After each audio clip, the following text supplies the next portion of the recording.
Director at Kendall Consulting, and it is a pleasure to be here, especially as it's the first one of the year. Feel free to type into the chat. So we always welcome people from all over the world. It would be nice to know where the furthest person is signing in from. So we're letting people in. It's 1 o'clock and we're ready to begin. Today is very interesting one. And just like we bring you, if this is your first time, we focus on HR trends for HR professionals or people management, really. So whether you're in HR or whether you're a line manager or you manage people somehow, which I believe is all of us, you will find our Stay Trendy webinars very useful. So where is everyone from? Where are you signing in from today? Today we have a very, I'll allow him to introduce himself. I'm not doing this by myself. At Kendall, we like to feature speakers, people who have lots of knowledge and bring value from, different areas.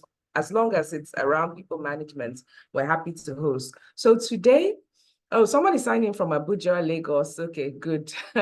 I'm looking out for someone who is really far, really, really far away. Good. Port Harcourt. So we still have a lot of people. Anyone from outside Nigeria, let's give you a welcome. We're welcoming the people from Port Harcourt and Abuja. Fantastic. Yeah, Lagos people, fine. Lagos, Abuja. Good.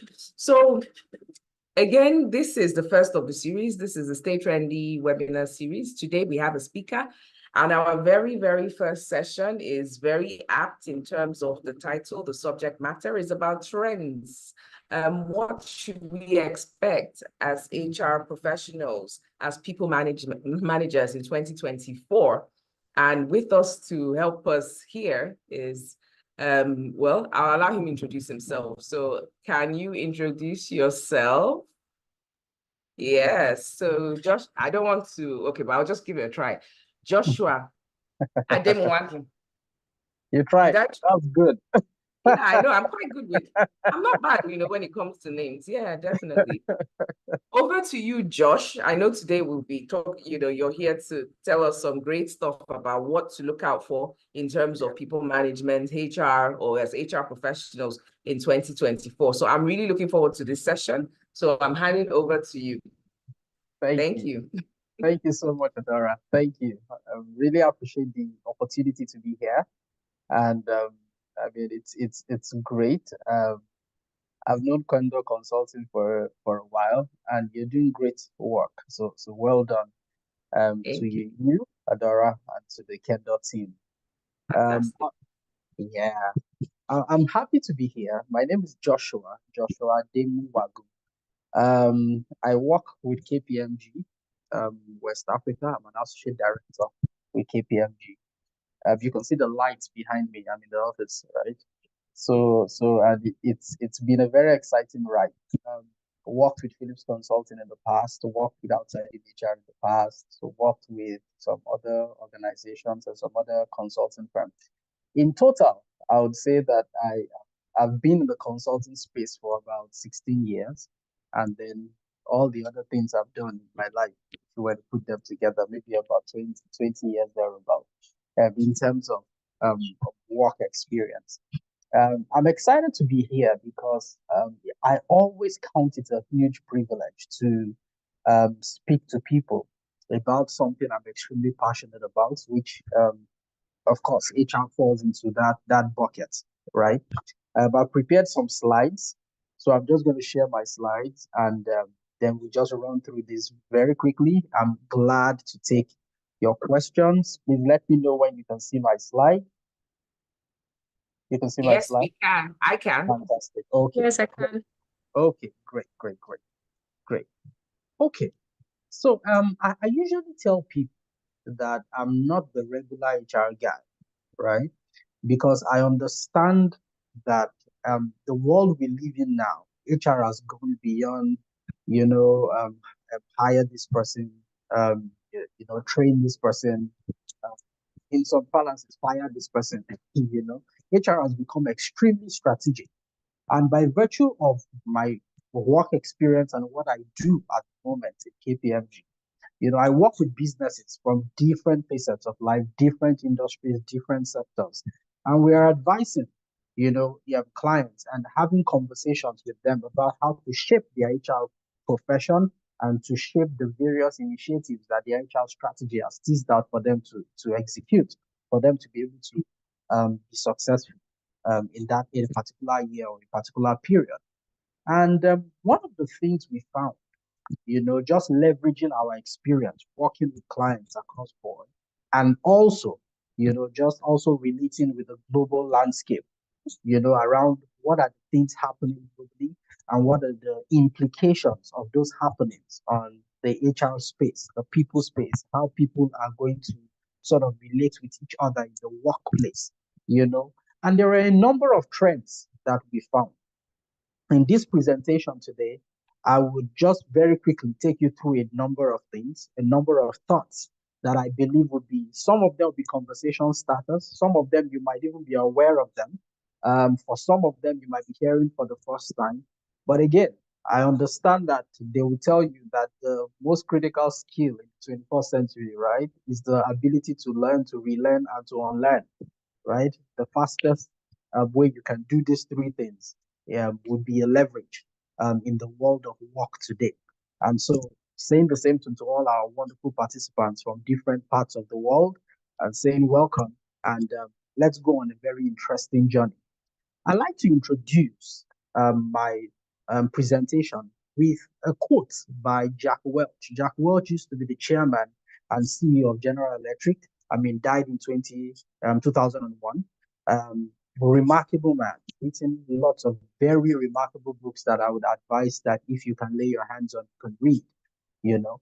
And one of the things he said that, I mean, strongly resonates with me and with what we're talking about today is the fact that he said, if the rate of change on the outside, and he was talking about organizations, nations, but organizations in this case, if the rate of change on the outside exceeds the rate of change on the inside, the end is near for that organization. I'll say that again. If the rate of change on the outside exceeds the rate of change on the inside, the end is near. What does this mean? It simply means that organizations must become extremely nimble, must become extremely open to change, and must be trying to understand what is happening outside so that they can understand the implications, the things happening outside on their internal organization, and then they are remodeling, they are refocusing, they are changing as much as possible to be sure that they are able to adapt to whatever is happening, right? Possibly being able to see ahead, think ahead. That is the demand that we now have as either people managers or HR people. We must be able to see ahead, think ahead, you know, for our organizations, and then become that strategic advisor to our business. So that at the end of the day, we are not just individuals who they will consider as cost centers, but individuals who they would see as in the people bringing real value to the table. Okay, and in the spirit of that, I also remember hearing a quote by a very popular man by the name Peter Drucker. You know, Peter Drucker is one of the most respected management consultants that has ever lived. And one of the things he said was that we're in that era of massive complexity, accelerating change, you know, huge competition, and an era of lightning communication. I mean, things are changing very fast. You know, some years back, very frankly, when a new version of the phone comes out, you know, a model of the phone comes out, I guess the next time you've seen another one would be in 2, 3 years. But that's not the issue. I mean, now you're having more than 2 or 3 versions of a particular, you know, brand, you know, produce phones and people are buying. You know, and same thing with cars. Before, I mean, my dad used to own one car. I don't know how many of us remember that car. I mean, if you remember the car and you have it in your home, it should be in the museum. I tell you, you used to call it Mercedes-Benz 230.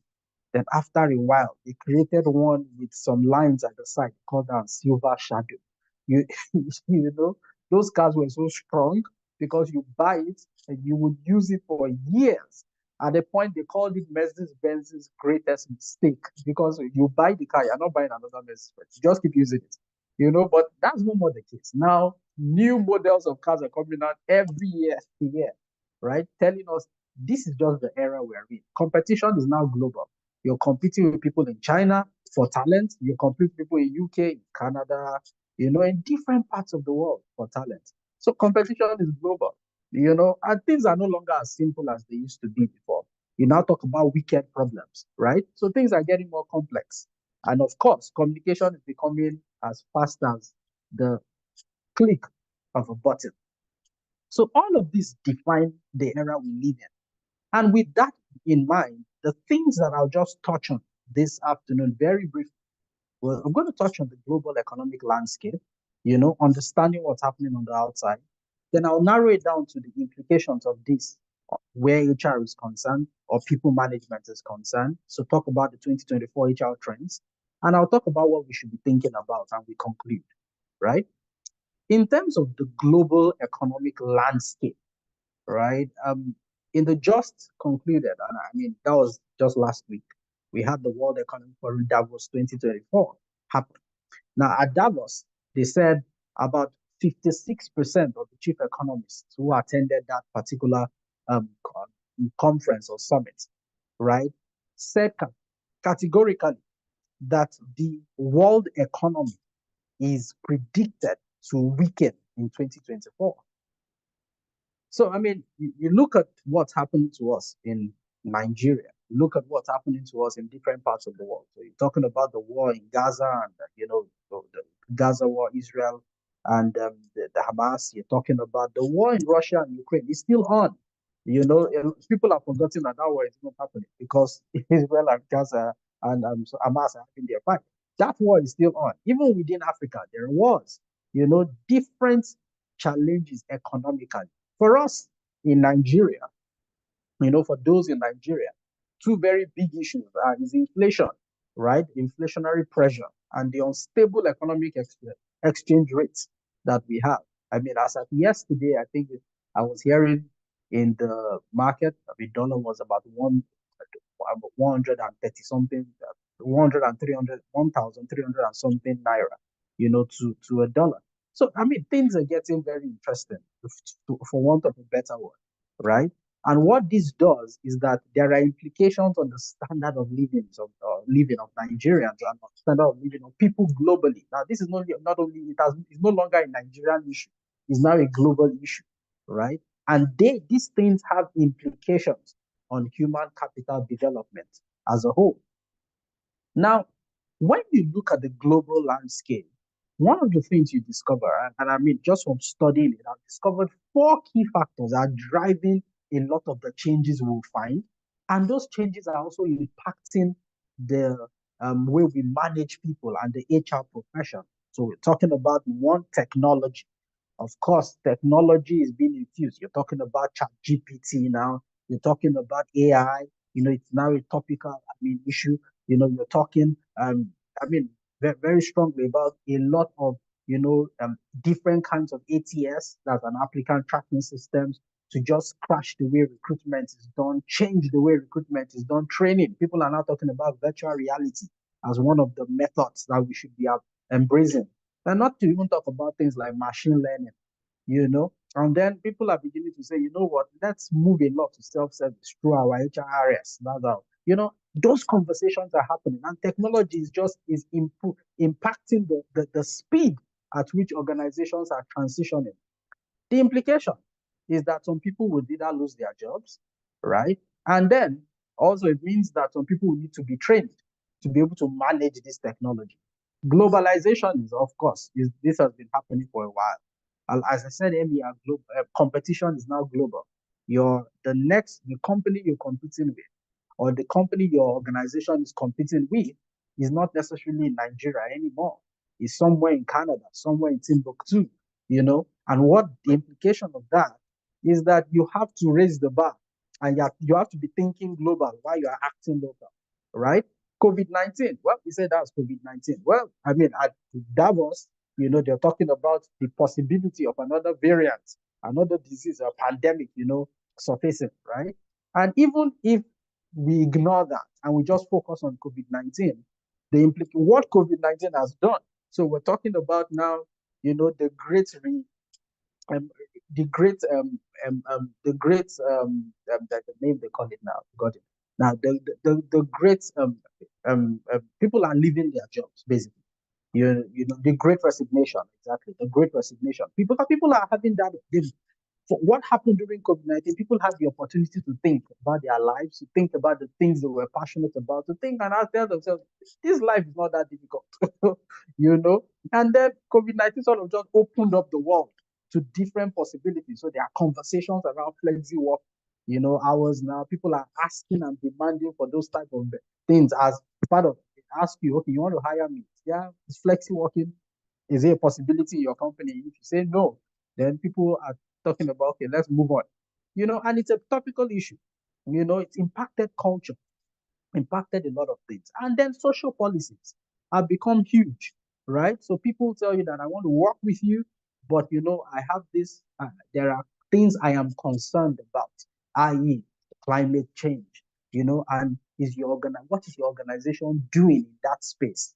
And you are wondering, what's our business with climate change? And they are telling you, well, if it's something I'm passionate about. If your organization is doing anything in that light, then yes, I'm for you. Then you're talking about LGBTQ and gender diversity. You're talking about, equality, talking about different kinds of conversations that are mirrored around social policies. They are beginning to come to the fore.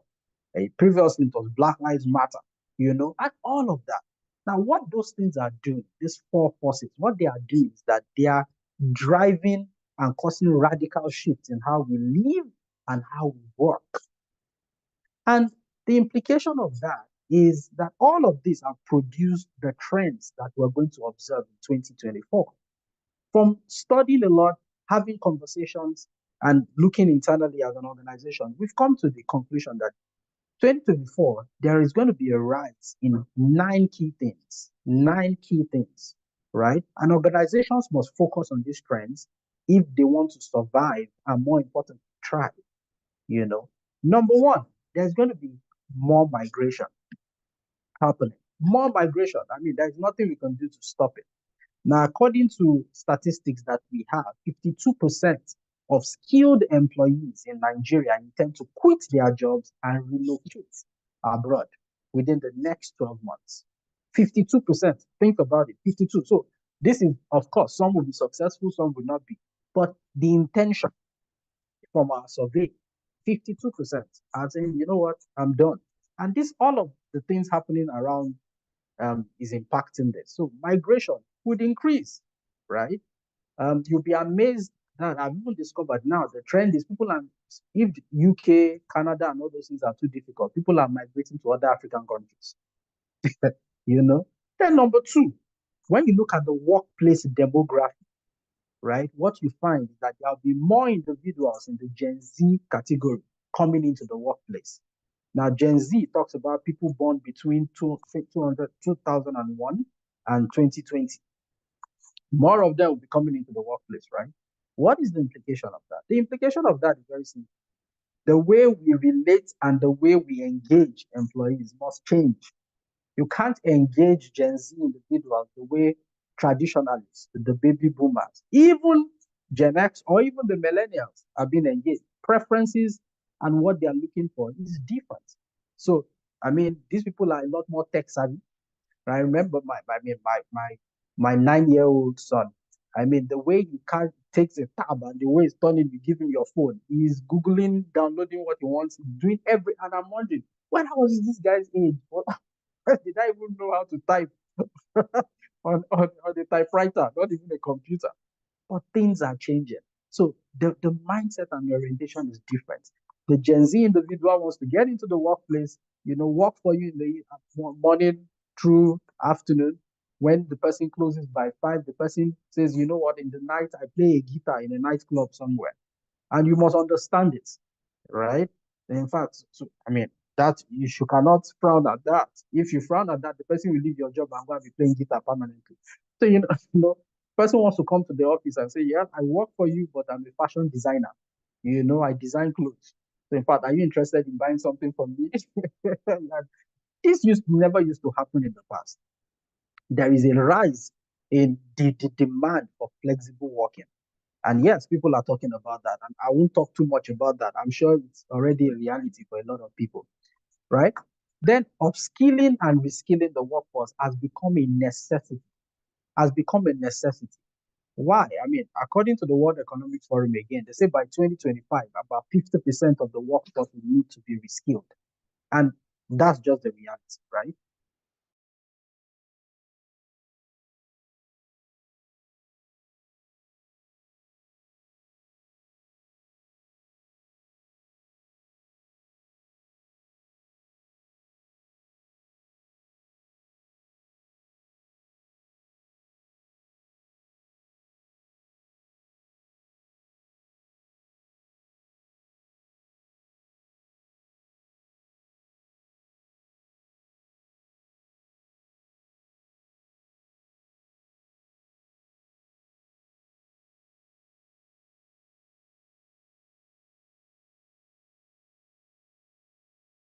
Okay, I think his network must be having network issues. So let's just give him a little while. We'll be back shortly. Okay, it's back. You are muted. Yes, sorry. Sorry. Okay, Yeah. all right. So Welcome. thank you. Sorry. My network. Okay. So, okay. I'm back. Can you see my screen? Yeah. We can. Great, great, great. So I was saying that there's a need to upskill and reskill the workforce. Now, if you're an HR person or a people manager, what that means to you is that you must start to think about the future skills that would exist in the near future as much as you are concentrating on now. As we work with organizations to develop things like competency frameworks, right? One of the things where people are asking for is now, yes, why you tell us the technical competencies for today? You tell us the behavioral competencies for today. Also talk to us about future skills and future competencies because it's now critical and very important. Now, staff retention. And just before I go away from upskilling and reskilling, the way it's going to be executed is changing too. I spoke about virtual reality, AR and VR, augmented reality and virtual reality for trainings. You know, people are now talking about, machine learning has come in. People are talking about micro learning. Don't put me in a class and teach me for 8 hours and talking. Can we have this thing in bit sizes? 2 hours, 3 hours, 4 hours. Those are the conversations coming to the fore. Staff retention, of course, is now very critical and key. Why? I mean, as you upskill your people and you help them to develop and become better people, what that automatically means is that competitors will come for them, right? So you must also put in place mechanisms to keep your people. Huge part of that is pay. So there are lots of conversations around pay, right? And other initiatives to engage your people, how you reward them, how you get them, excited about working for you and staying with. The growth in generative AI is another trend that you will find. This is, of course, ChatGPT and AI. ChatGPT is pushing a lot of the boundaries around this.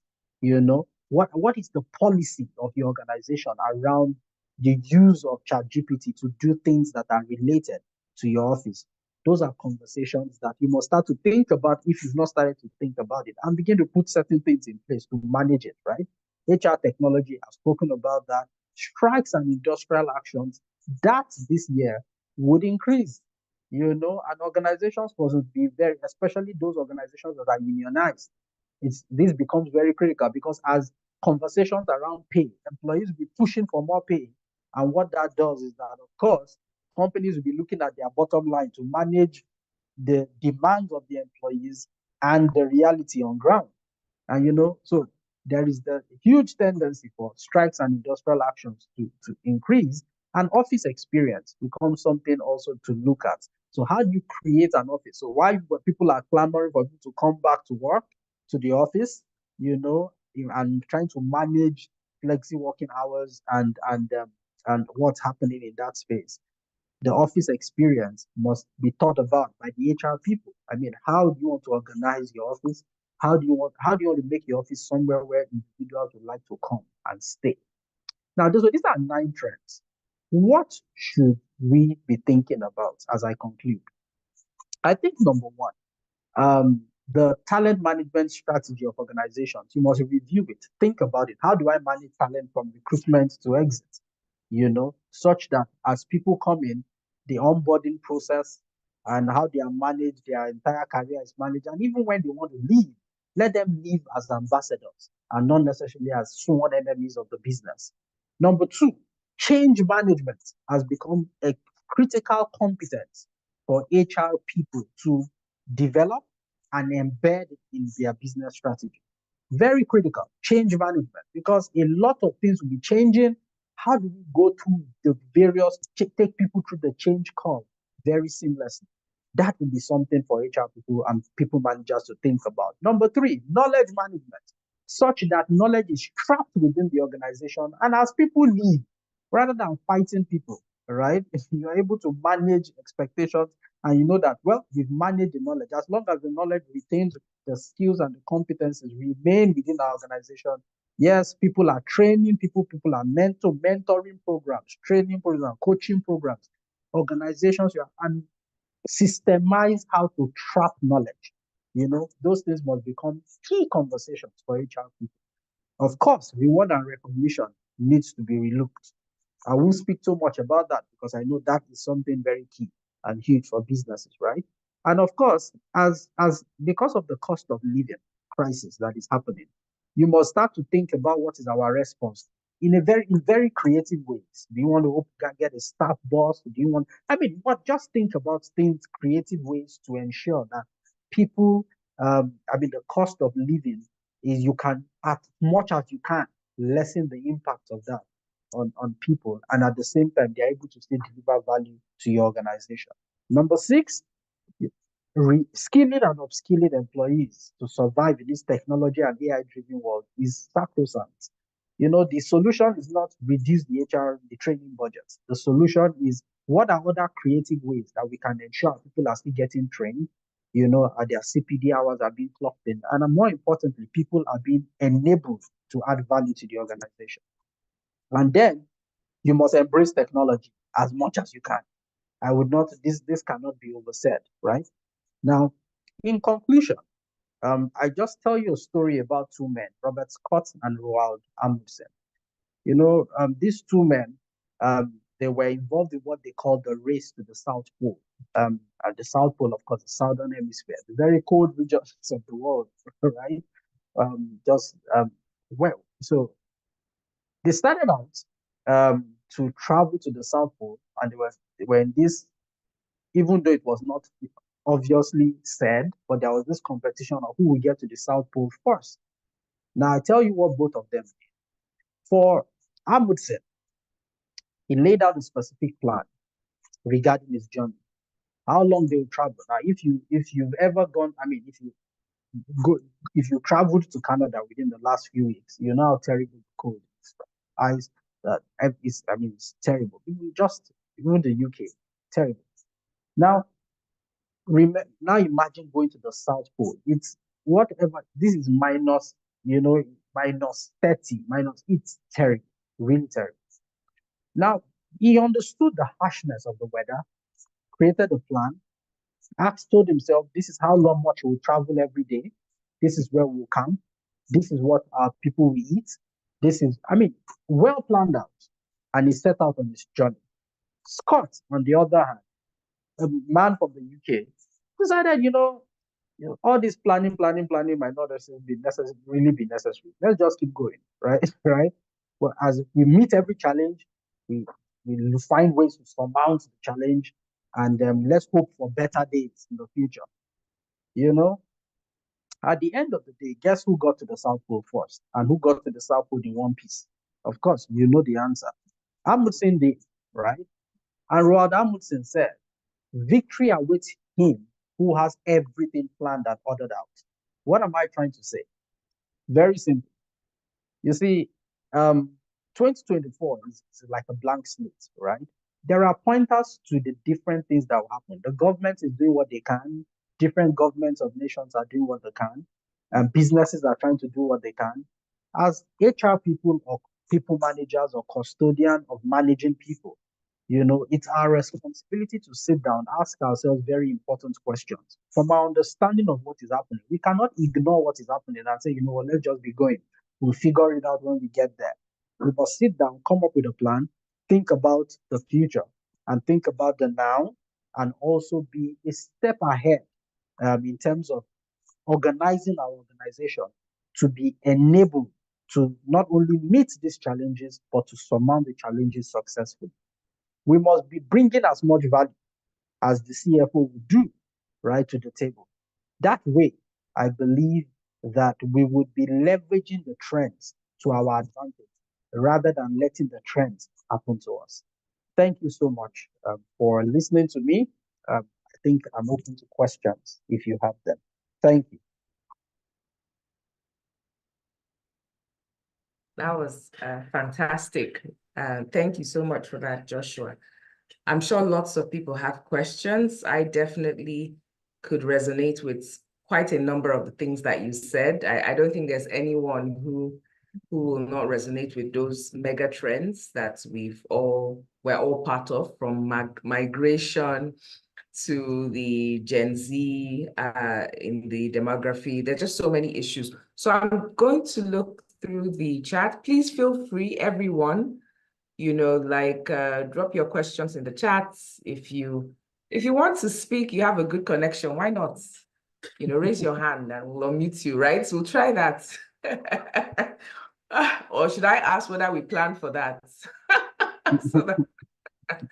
Yeah, I love the bit you mentioned about planning as well. I think it's something that we take for granted, and it's a different style. I mean, and I think even on an individual level, some people want to go with the flow, right? So there's an aspect of us that wants to be a bit risque and go with the flow. And then, of course, you have people on the other side who are just some people who are very meticulous and they plan everything to the last, to the very last. So I'm looking out for questions. And feel free. If there's, is anyone's hand up? Let me just check, just in case. We have a lot of people here, way over 200. So, or let me just see whether we can type. I don't know whether they want to type or whether they want to speak, but we're looking out for people. Yes, so someone has a question. First question. Okay. That's Vivian. She would like to ask, what kind of conversations should we be having as HR managers about using ChatGPT to get work done within our organizations? That's a fantastic question. Yeah, so over to you, Joshua. All right, thanks, Adora. Thanks, Vivian, for that question. It's a very interesting one. A very interesting question. So you see, I mean, I work in consulting and I know Adora can resonate with this, right? Resonate. I know how many questions I've asked ChatGPT today. So I'm not going to, I'm going to tell you, I know how many questions I've asked ChatGPT today. I'm telling you. ChatGPT is just one of them. There are lots of them. Of course, exactly. Yes. Solutions, right? So what typically would happen? I would say number one, the very first thing is, what is the policy of your organization around the use of ChatGPT? So, that's the first thing, right? Then the second thing is, see, it is a reality in our world today. People have come to that place to understand that, leveraging AI and AI tools, right, just simply makes my life easier. It's like telling people that, work from, I don't know, I mean, if you live in Lagos, maybe if you work on the main island, live on the, mainland. It's like telling people that rather than use a car, just keep using your legs, or keep using the bike. If there is a technology that makes life easier for us, why don't we leverage it, right? But again, I would say that what you should just simply do is that you should be very careful around the way you use ChatGPT. Because you understand that, number one, whatever you put in ChatGPT, right, becomes information that anybody else can access. because when people to ask similar questions, it's going to just pull out. It's pulling from different sources, right? Yeah. So, for example, if you work in an organization where you're being a custodian to client information, right? You cannot put client information on ChatGPT, right? Yeah. So those are some caveats. So Mm. I really think that what kinds of conversations should we be having about it? I think we cannot really stop using it. For example, in KPMG, we've developed our own, right? Right? Because we discovered that this is something, it's not a battle you can really win. Right? So yes, people can use it, but what's the policy of your organization? What is your organization involved in? And that is fine. So what is the alignment around how we can use this? You cannot ignore it. That's what I'm just saying. You can't Yeah. ignore it. Rather, create a policy around it such that it is used intelligently. And then, you can use it to advance, the course of your business rather than if you keep quiet about it, people will still use it and they'll download it on their phone. Yeah. The truth of the matter is, just like you rightfully said, you can't ignore it. It's part of it's a game changer. I know that we have a session coming up, in February around AI. It's a game changer. Yes. If you ignore it, you're going to be left behind. But you Absolutely. have to, and I agree with you totally, you have to set policies. And that's what quite a number of countries are trying to do with artificial intelligence, because they know how powerful it is, right? Oh, yeah. But at the same time, they know how, I don't want to use the word dangerous it can get without any kind of governance. So you have this, you have some people who are like all for it, like, you know what, let it be. But at the same time, some people say no.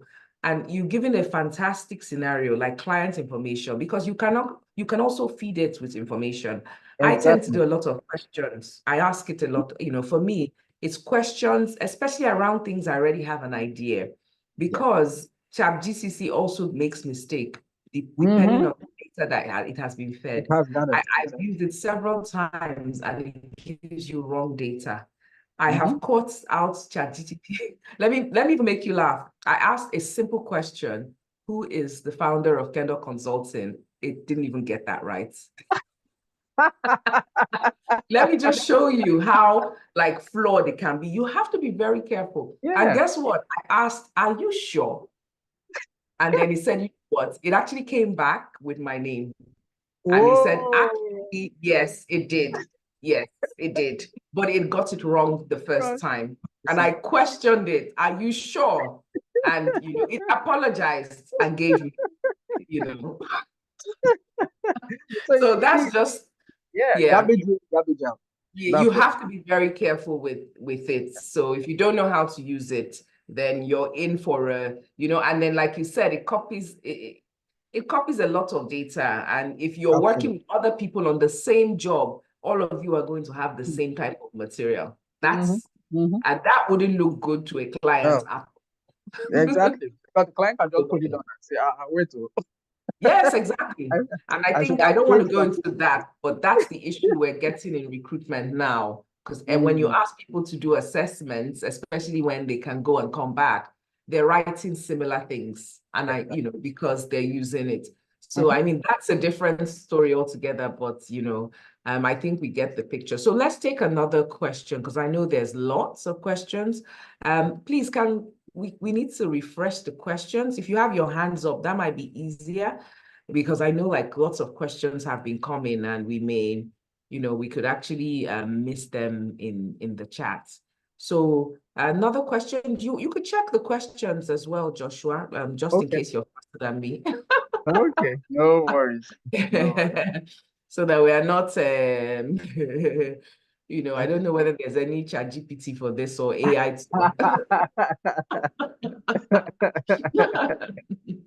Yeah. So anyone can raise their hand, but I think people just prefer to maybe chat.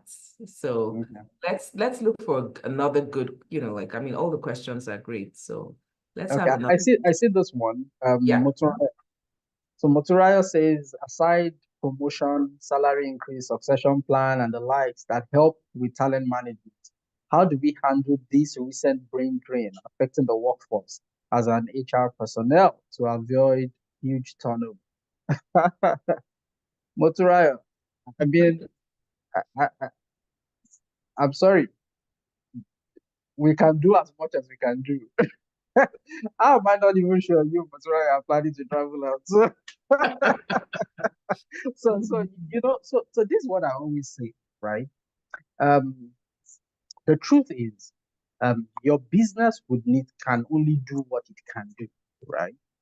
The challenges with people traveling out, the brain drain matter, is it goes beyond an organization, to be fair, to be sincere. It's more, that's why I started by talking about what is happening globally. I narrowed it down to Nigeria, at least for those of us who are living physically in Nigeria. So people are just looking for greener pastures, right?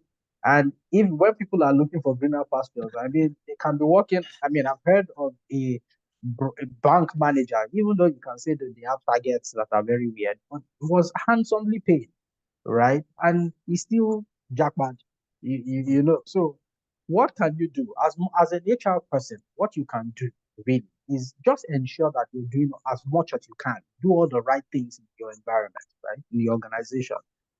At work, I mean, you can't even with salary increasing. I mean, salary increase has to be visible. You have to look at that vis-a-vis the ability of the organization to pay. They're not going to pay people salaries that have not been made, right? So even with that, so yes, you want to consider that, but you're also thinking about the health of the organization, because as an HR person, you are not only thinking about the employee, you're thinking about the organization. If the organization does not exist, you're not going to be managing anybody. So they are looking at both angles and seeing how you can create a win-win scenario as much as possible as you advise the business, you know. So you Yeah. create succession plans, create all of those things as much as you can, but very frankly, there at certain levels, there is very little you can do. I think, I mean, I would definitely agree with what you said on that. And I'd like to add that, especially when it comes to the migration, especially, I mean, Yeah. people are migrating. It's a general trend everywhere. Yes. But if we want to look at maybe the migration from Nigeria, aka Japa, the truth is that it's an economic decision. Yeah. For the most part. I think people have to come to the reality that, especially organizations, there's nothing you could have done. If Yeah. Usually a family will make a decision to leave the country. You Exactly. know, a person they've made an economic decision. They're looking at lifestyle, they're looking at standard. There's so many factors they're looking at. It's beyond pay. It's beyond, that people are looking for other things. Some people are looking for experience. Some people are Yeah. looking for healthcare. Some people are just looking for something else. And Exactly. so you can't retain someone who doesn't want to be retained, Absolutely. Absolutely. No, it's a losing Absolutely. battle. Yeah. Whereas, on the other hand, you can be proactive. And I love I almost wish we can refer back to your slide on knowledge management. Yeah. Ensure that the knowledge is retained, not the person, right? So put in systems. So when we talk about succession planning, that's a way to ensure that the knowledge is retained, or your knowledge management systems. What do you have in place? Your standard operating procedures, the system that functions and makes your business run. What is it? Do you know it? You want to preserve your systems, right? People execute the systems, but the systems are what make the magic. Yes. So that should be something. It should make us more systematic in retaining the knowledge and the competencies. The people, I agree with you, do your best and leave the rest. Yes, absolutely. Do your Absolutely. best and leave the Absolutely. rest. Yeah. Absolutely. The Let's battle. take another question because we still have good Okay. time. Thank you. So Chinaya says, I am new in the talent development arm of HR. What training or books do I need to be competent at my job? I love to be good at what I do. My industry is the oil and gas industry. Okay. So yeah, so talent development. That's I mean that's what some organizations will call that learning and development. Some call it training. Some will call it different things, right? Some have academies. Some just relate and deal with this as a department. So what trainings or books can you? So typically there are lots of very good books. You know that you could find on talent development really. and the process around talent development. Very frankly, I would even say before you go into trainings and books, right? You can even start from even Googling. Just Google talent development, right? You would find models on talent development, different things around coming up with a talent, training needs analysis, developing a competence front. You'll find some things online. I mean, that's very elementary, and I'm sure you're not going, well, except for your data, you're not paying for that, right? Just a good phone, and you can do that. So I think that's one place to start from. Then you can look out for trainings. I don't know if Kendall Consulting offers trainings like that on learning and development and training, and make sure that find a way to be part of it, even if the organization decides not to pay. Save the money and pay for it, right? I mean, I've done all manner of trainings in my life. Check me out on LinkedIn. People see battery of training. A lot of those things I paid for it myself, but it speaks, right? Because it helps you to be better at your job, and then people will recognize you. And I always tell people this: any money you spend on training, if the training is a good one, you will make the money back. So don't worry about it. Just as an investment into yourself. Fantastic. And Yeah. that's Yeah. So good. that's Mhm. Yeah. Okay. I would love to add to that, especially in the talent development space. One of the key things that can set you apart are knowing the different career paths, the competency requirements available in the talented. A great place to start is the Association of Talent Development, ATD. yeah. Aside the HR bodies, it actually focuses on talent development. So go to the ATD website and look through it. It has a competency framework which outlines all the competency around talent development, and it also has career pathing. You can actually choose the path because, for example, there's e-learning, there's actual talent development, there's training delivery and facilitation, there's training, learning design and development. It's broad. So if you ATD will have everything. Yeah, absolutely. Okay, I see a comment here, a comment by Peter. HR must take information security very seriously. Okay, I think it's a comment, right? As we get exposed to various kinds of AI tools, attack have become. I agree, absolutely. I agree with Peter. That's extremely. So I mean, IT security. Lots of cyber threats and all of that happening. So yes, I absolutely agree. I don't see any other question. I don't know.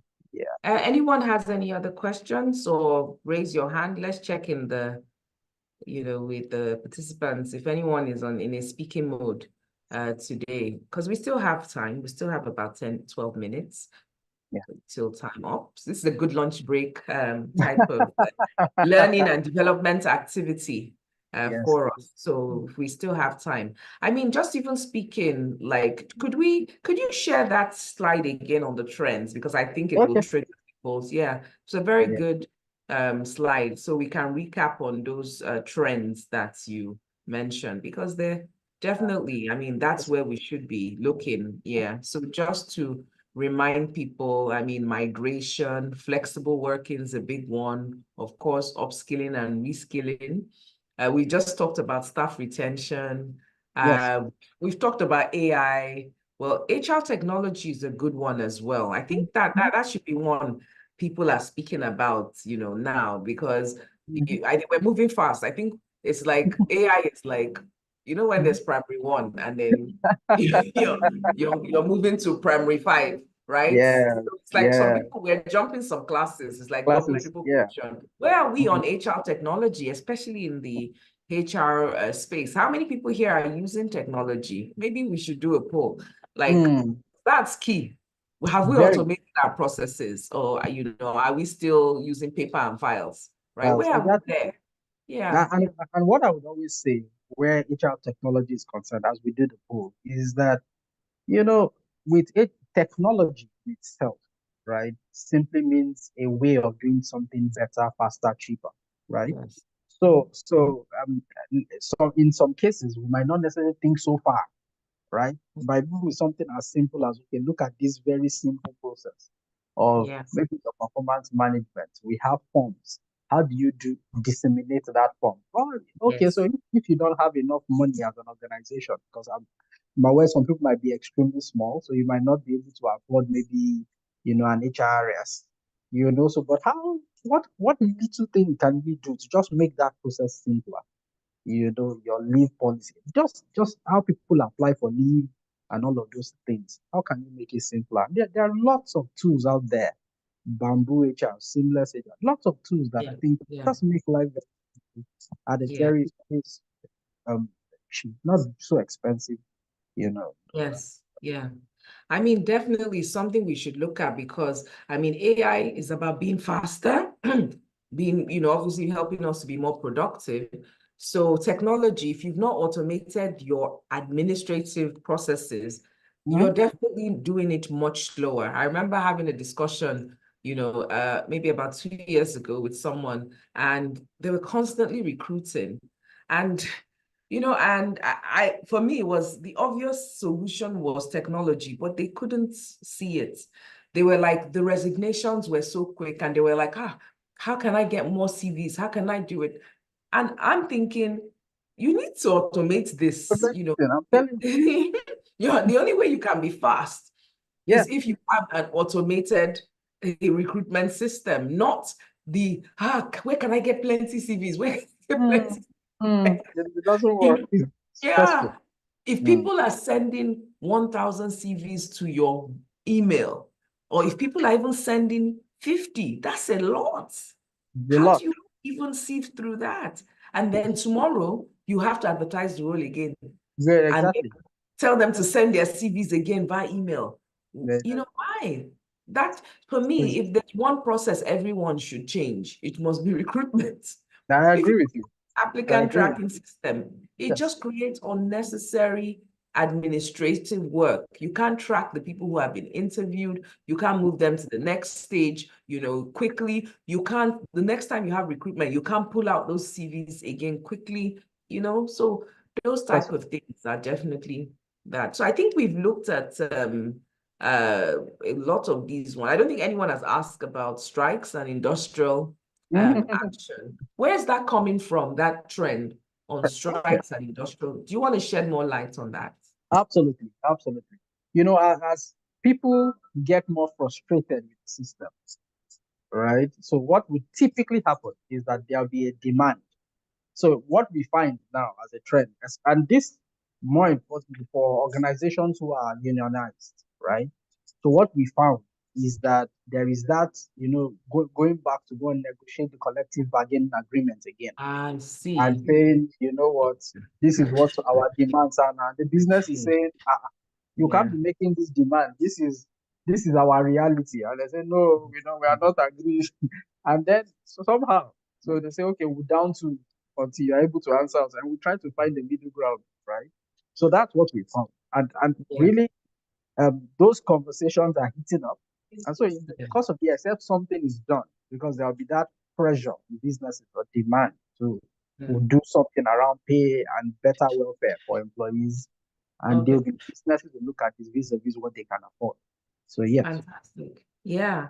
I mean, definitely I could see how that will work, especially with the whole economic, I don't know what to even call it. Is it a downturn? I don't even know. What are we in? What are we in? Well, is it a recession or a downturn or a crisis? I'm not even sure. What are we in?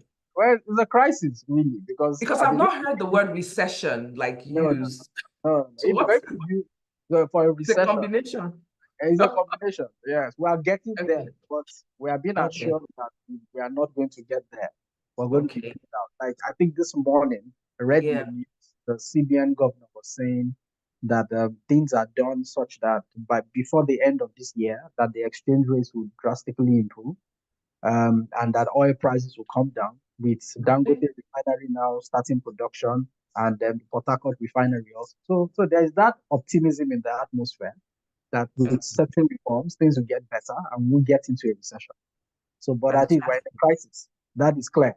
And even the president. Wow, we are in an economic crisis. So that's a new way of putting it. Okay, I see someone is asking for maybe recommendations. I think after the session, we generally send an email. There's currently a promo free trial version of HR software being run by a partner firm called Cloudinly. So we will send a link if you want to try HR software, even if that's what you want to do 2024. I think it will go a long way.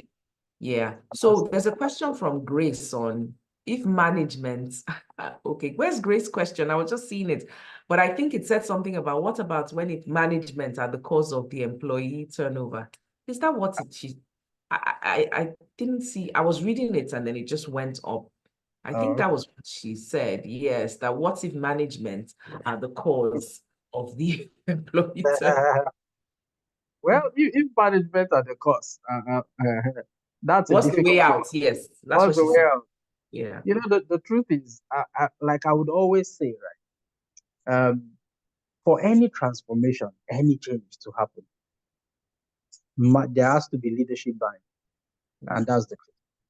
Once there's no leadership buy-in, as the HR person, is either you're convincing them to buy in to get their buy-in, and if that is not possible, it's a difficult terrain to navigate. There's really nothing you can do, right? Except you leave, you go somewhere else where you know that your voice will be heard, right? But you must be sure that it's not by virtue of a skill deficiency on your part, right? So what I would always say is, I mean, technically, if you have an HR person and you discover that management are the reason for the issue, there are very tactical ways without if you can't tell them to their face that you people are the problem, you know, there are tactical ways to do this. Say, want to develop a leadership development program for the leaders. And in that leadership development program, you're infusing, because I've seen this happen before, you infuse a lot of things around emotional intelligence, empathy, and all of those things deliberately. And you make sure they attend those programs and show them that it's for their good, for the future, and show them the connection between all of that and the bottom line, you know? And so those are some of the things you can do. But again, let's see. I mean, if you've exhausted all of that and they are just refusing to change, because I've also seen that happen before, at that point, there's nothing you can do. Yeah. I think we have some questions on, but they generally just seem to be around HR. Like someone's asking a question on recruitment, getting good talent. Someone else is asking, a question on, just generally how to manage their performance management system. I think what I would say to those is that we have other sessions that will be geared and more focused on those areas. And some of them even actually sound like training or like competency gaps, which if you follow us, we would definitely have sessions that cover those. I want to look for a question around maybe the trends. Is there anything anyone can do around recruitment to get good talent? That's a question by Shegun. Omolara says she has a question, but I didn't see, I don't know, we've had a lot of questions moving up. I can't find her question. But Lara, if you want to type it again, yeah. So just generally, because I think we just have a minute now.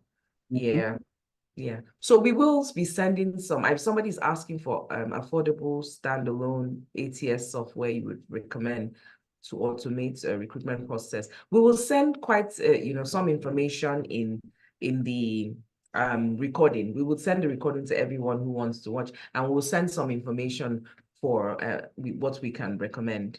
Yeah. Thank you. So can we have any last words from you, Joshua, before we close the session? And maybe before we close, the session, just to tell everyone to look out for the next Stay Trendy. This has been a really good, of course, the attendance is fantastic. It was over 250 people. Hey, Joshua, I don't know. Like everyone just wanted to hear. No, everybody just wanted to hear what is happening. Like no one wants to be left behind, right? I agree. At the end of the year, everybody wants to know what's up. Yeah. So do you have any last words of, hey, it's positioning yourself for 2024? Okay. I mean, I would say my last words would be number one, thank you so much, Adora, for the opportunity. I appreciate that thoroughly. Thank you. And thank you, everyone, for joining, and the team, to Tomisi and everyone. Thank you so much. Oh, we'll be talking. Oh, we always don't worry, I'll talk. No worries. No, yeah. So No it's worries. been a pleasure, and sorry if anyone we couldn't answer your question, but we're going to try as much as possible to put quite a number of things in the links. Please look out for some of our sessions in the chat. Some of the sessions coming up a lot, Kendall, we do a lot of learning and development programs like this. And we present you with, this is Stay Trendy, so that you're not left behind. Don't say we did not tell you. So thank you very much, Joshua. We'll be in touch and, have a great rest of the day. Thank you very much. Thank you very much, Adora. Thank you, everyone. Follow us on social media. You can follow Joshua, search for his name. You can follow me, obviously. You can follow Kendall. If you were following Kendall, you would definitely have seen this program or the webinar invite. We have a session coming up in February on metrics and analytics, February 27. If that's an area that you are still struggling with, this is a very, very simple program that will definitely help you. So bye to everyone. Bye. And enjoy. Thank Take you. care. Thank you. Bye. Thank you, everyone. Feel free to join us next month for the next edition of Stay Trendy. Bye. Thank you.